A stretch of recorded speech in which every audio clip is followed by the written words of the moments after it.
10 कुंवारियों का दृष्टांत।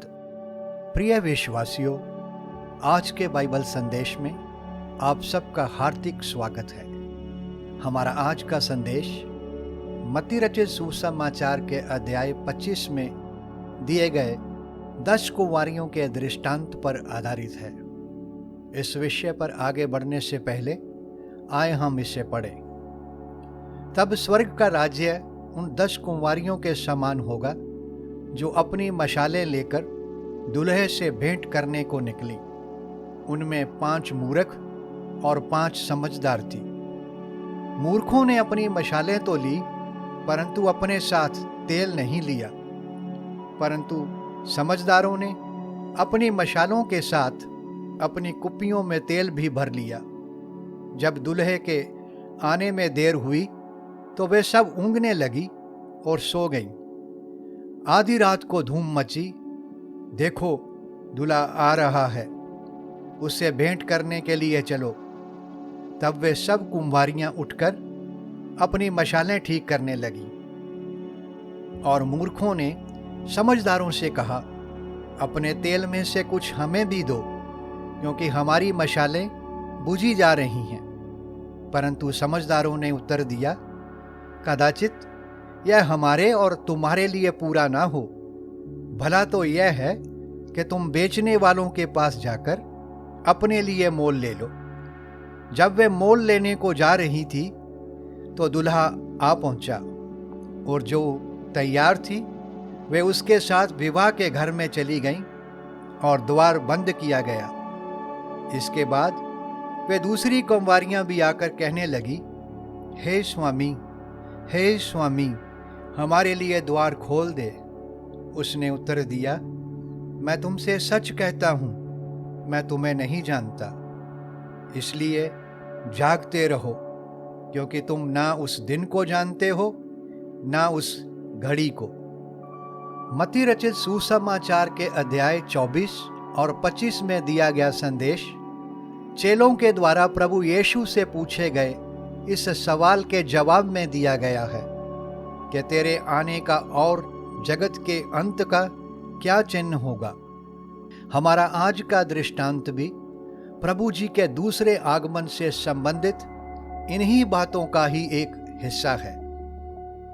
इस दृष्टांत के महत्वपूर्ण शब्द स्वर्ग का राज्य। प्रभु यीशु के द्वारा दिया गया यह दृष्टांत स्वर्ग के राज्य से जुड़ा हुआ है। जब बाइबल में स्वर्ग के राज्य को अंकित करके दृष्टांत दिया होता है तो स्वर्ग के राज्य से अभिप्राय कलीसिया नहीं होता, बल्कि यह समस्त ईसाई जगत को अपने में शामिल करता है। इसमें बचे और ना बचे हुए दोनों प्रकार के ईसाई शामिल होते हैं। 10 कुंवारियां। बाइबल की रोशनी में देखें तो 10 अंक जिम्मेदारी की बात करता है। इस रीति से यह दृष्टांत एक जन की दूल्हे के आगमन और उससे मिलने के लिए व्यक्तिगत तैयारी और जिम्मेदारी की बात करता है। कुंवारी, यह शब्द यीशु मसीह के अनुयायी को अंकित करने के लिए दिया गया है। अनुयायी सच्चा है या झूठा, यह बिल्कुल अलग बात है। प्रभु यीशु के द्वारा इस्तेमाल किया कुंवारी शब्द अलगाव का प्रतीक है। कलीसिया के शुरुआत के दिनों में यह मुख्य रूप से देखा जा सकता है कि संसार से अलगाव और प्रभु यीशु के दोबारा आने की आशा उनके मसीही जीवन का महत्वपूर्ण हिस्सा थी। मशालें। इस दृष्टांत में 10 कुंवारियों के पास मशालें हैं। मशाल दावे का प्रतीक है। उन सब के पास इनका होना उनके द्वारा कथित रूप से यह दावा करना है कि उनके पास प्रकाश है। परंतु उनमें से केवल जो 5 समझदार हैं उनके पास ही तेल है, जिससे प्रकाश को कायम रखा जा सके। समझदार का दावा केवल दावा ही ना था, बल्कि सच्चा दावा था। दूल्हा। क्योंकि यह दृष्टांत प्रभु यीशु के आगमन से संबंधित है तो दूल्हा प्रभु यीशु ही है। तेल। बाइबल में तेल पवित्र आत्मा का रूपक है। दृष्टांत की व्याख्या। इन महत्वपूर्ण शब्दों को समक्ष रखकर हम आगे बढ़ते हैं। समझदारों ने अपनी मशालों के साथ अपनी कुप्पियों में तेल भी भर लिया। तेल के विषय में हम जानते हैं कि यह अक्सर बीजों से निकाला जाता है। इसके लिए बीजों को दबाकर तेल निकालने के लिए एक खास प्रक्रिया से निकाला जाता है। कुछ ऐसी ही समानता यीशु प्रभु के दुखों और पेंतेकोस्त के दिन पवित्र आत्मा के आगमन में मिलती है। हमारे पापों की वजह से खुदावंद प्रभु यीशु मसीह को क्रूस का दुख सहना पड़ा। उसके क्रूस पर पूरे किए कार्य के पश्चात जब वह महिमा में पहुंचा तो पवित्र आत्मा का आगमन एक नए अंदाज में हुआ। वह आज हर एक बचे हुए विश्वासी में वास करता है। बाइबल कहती है, यदि किसी में मसीह का आत्मा नहीं तो वह उसका जन नहीं। परंतु एक ना बचे हुए में, चाहे वह नाम या दावे से ईसाई है, उसके पास केवल एक दावा मात्र ही है।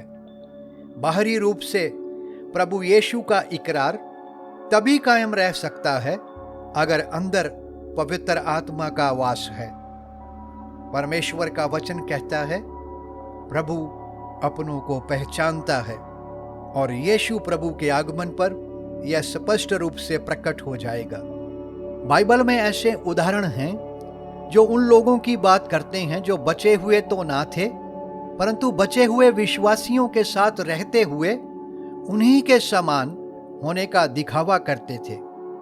प्रभु यीशु के द्वारा मत्ती रचित सुसमाचार अध्याय 13 में जंगली बीज का दृष्टांत, जिसमें गेहूं के पौधों के समान ही जंगली पौधों का दिखाई देना, और यहूदा की पत्री में ऐसे लोगों का जिक्र है जिनके बारे में लिखा गया है कि ऐसे मनुष्य चुपके से हम में आ मिले हैं।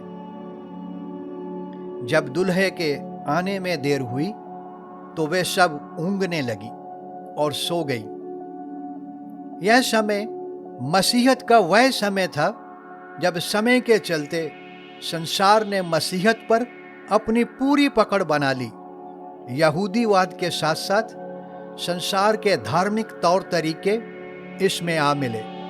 इसका नतीजा यह निकला कि मसीहत में मसीह यीशु का दर्शन धुंधला पड़ गया और अलगाव एवं आशा वाली सोच कहीं दूर चली गई।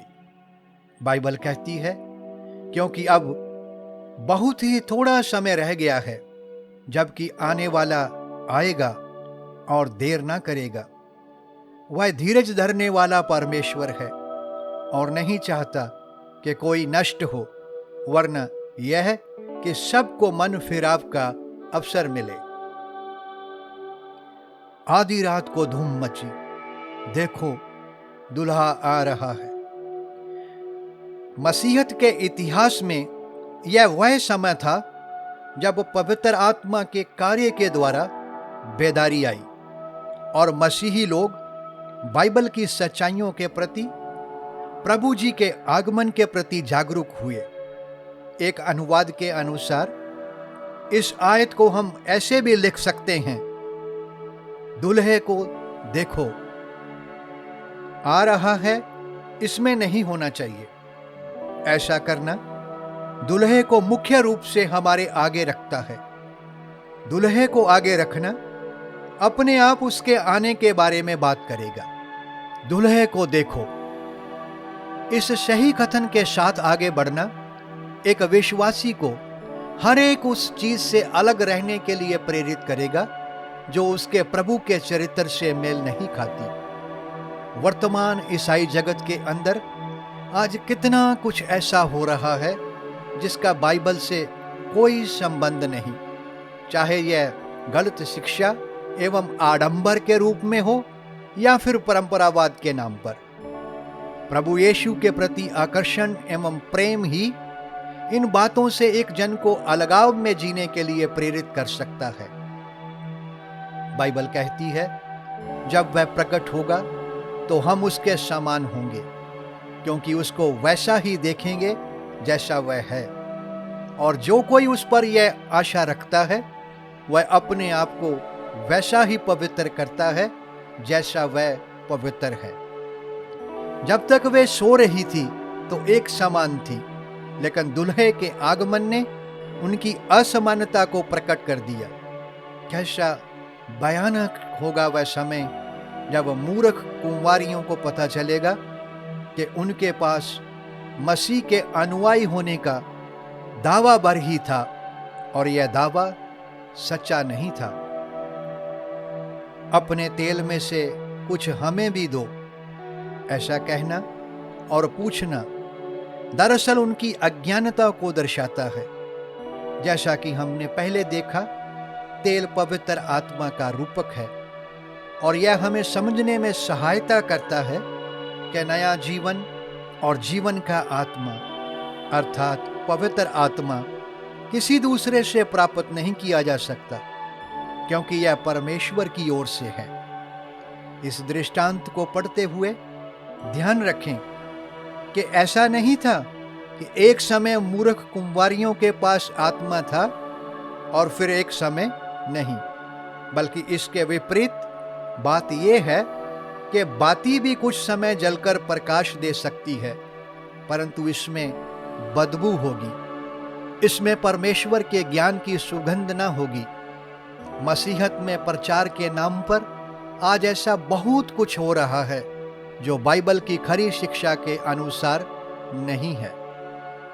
जब वे मोल लेने को जा रही थी, मूर्ख कुंवारियां जब अपनी अज्ञानता में तेल लेने को जा रही थी, दुल्हा आ पहुंचा और जो तैयार थी वे उसके साथ विवाह के घर में चली गईं और द्वार बंद किया गया।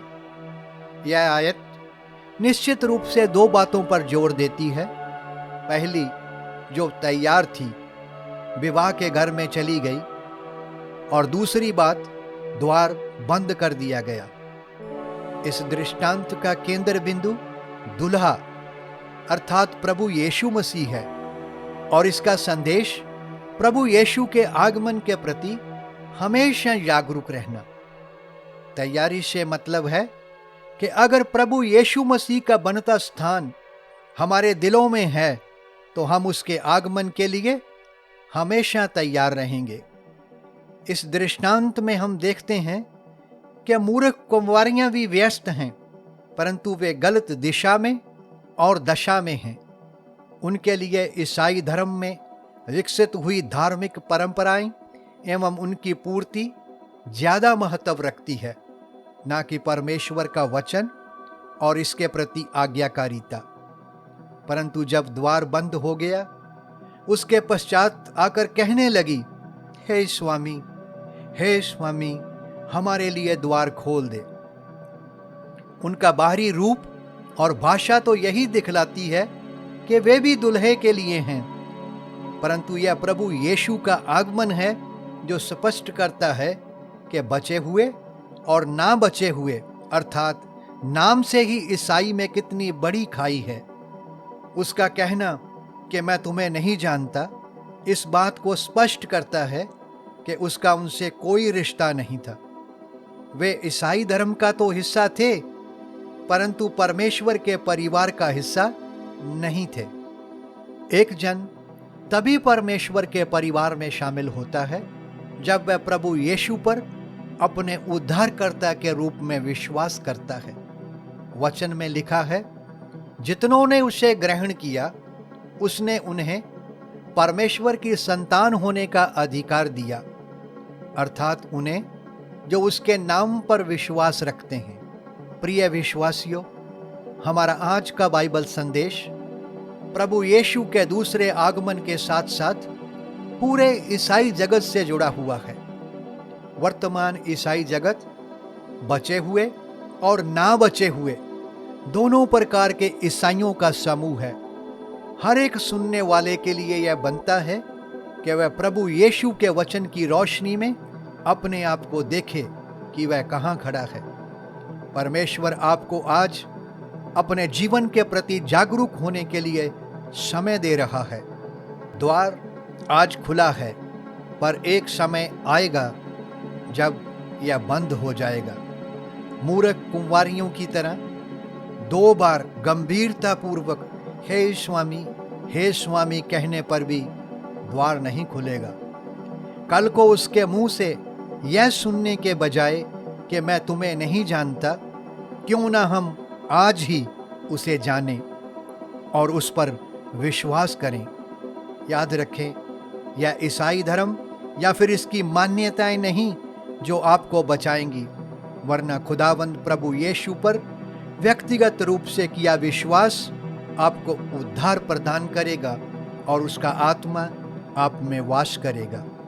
परमेश्वर करे कि हम सब प्रभु यीशु को उसका बनता स्थान अपने दिलों में दें, जो हमें हमेशा जागते रखेगा, और उसके आगमन की राह देखने की चाह हमेशा हम में बनी रहे। आप सबको इस संदेश से आशीष मिले। धन्यवाद।